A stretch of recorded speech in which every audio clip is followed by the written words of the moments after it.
자, 오늘 오전에 세월호 국가배상 소송 1심 선고가 있었습니다. 지금부터 조혜진 전 의원, 김종배 시사평론가 그리고 양지열 변호사와 함께 이 내용부터 다뤄보기 시작하겠습니다. 자, 세 분 어서 오십시오. 네, 안녕하세요.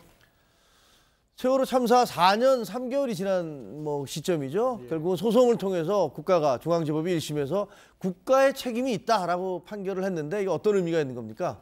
사실상 이제 손해배상이라는 말 자체가 상대방이 잘못을 했다라는 거거든요. 민사소송의 경우도 그렇고 국가의 소송에서도 그렇고 과실이 있다는 것이 인정되고 그 인정됐기 때문에 그에 따른 책임을 물었는데 특별히 이제 이번 재판부 같은 경우에는 당시 사고로 인한 그 피해자들, 희생자들의 정신적 피해가 워낙 컸다. 그러니까 장시간에 걸쳐서 큰 고통을 받으면서 또 생명을 잃을 수밖에 없었었고 또 국가가 이 사고의 원인을 제공한 부분도 충분히 있기 때문에 이 일종의 공동 불법 행위라고 본 겁니다. 청해진 해운도 잘못이 있고 국가의 잘못도 있기 때문에 그래서 한 사람당 2억 원 가량, 이 2억 원이라고 하는 것은 희생자가 스스로 사고 당시 입었던 그 정신적 피해 그거를 이제 상속을 하도록 하는 겁니다. 본인이 입은 피해가 사망하면서 상속이 되는 거고요. 그렇게 나온 게 2억 원씩이고 부모들도 소송의 당사자로서 청구를 직접적으로 한 거거든요. 그 부모들에게도 각각 4천만 원 가량 그리고 나머지 또 뭐 형제 자매나 할아버지 할머니들도 소송에 참가한 경우에는 그 경우에도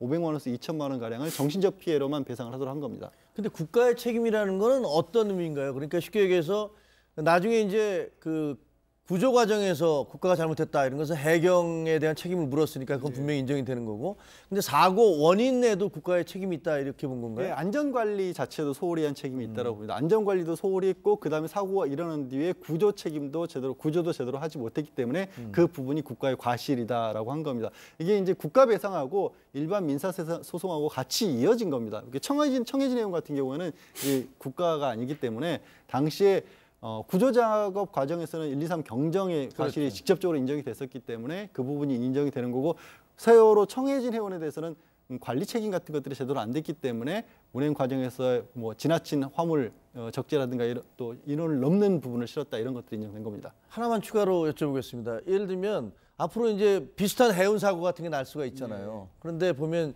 국가가 예를 들어서 뭐 보박 상태라든가 이런 것들 제대로 점검 안 했다. 그다음에 배 자체를 갖다 불법 중개축하는 것들을 제대로 감시 안 했다, 관리 안 했다 이런 부분들 다 인정이 됐는데 그럼 앞으로 유사한 사태로 인해서 사고가 날 경우에는 어떻게 됩니까? 그런 경우는 이제 국가의 책임이 인정이 될까요? 사실상 이번 경우가 좀 특별한 건가요? 이번 판례는 뭐 판례가 특별하다기보단 그냥 모든 종류의 손해배상은 말씀드린 것처럼 상대방의 과실이 있느냐 없느냐를 따지는 거거든요. 네. 지금 말씀드린 몇 가지는 안전관리 책임에 있어서 국가의 책임이 있다는 거고 그런 책임이 있으면 당연히 비슷하게 이제 손해배상이 나갈 것이고 그게 아니면 또 안 나간다는 원칙대로 한다라고 생각하시면 될 것 같습니다. 알겠습니다.